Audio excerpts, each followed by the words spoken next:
News 5. It may seem the Indians' World Series run was only like yesterday, but believe it or not, Tribe Fest will kick off this weekend. And it's really hard to believe spring training, Rob, is just weeks away. I know you know the exact date. I cannot wait. Let's get it going. Well, that's where News 5's Megan Hickey learned this year's Cleveland Indians will be the first in Major League Baseball to try out a brand new piece of technology. And Megan, it's the team's catchers who will be testing this out. Rob, it's a padding system for catchers that's meant to help prevent mild traumatic brain injuries, and it could be showing up at ballparks like Progressive sometime soon.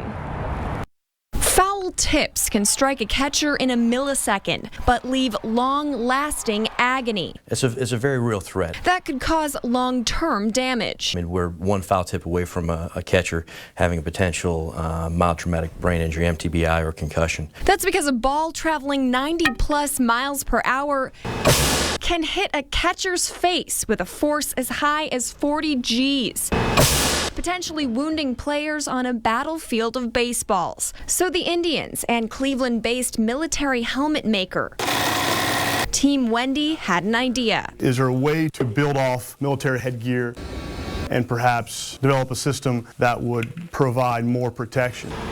There's a great deal of interest in that. The result, this one-of-a-kind padding system. We literally just reconfigured some of the same padding and made it into the shape of what you see here. The same padding used in U.S. Army and Marine Corps standard issue helmets. Indians catchers will be testing them out come February, and so far the feedback is good. Data shows that it's a much more protective system, and our guys have enjoyed the padding. And team doctors and trainers are hoping it will have a ripple effect across the sport. Collegiate catchers, high school catchers, and then ultimately youth baseball.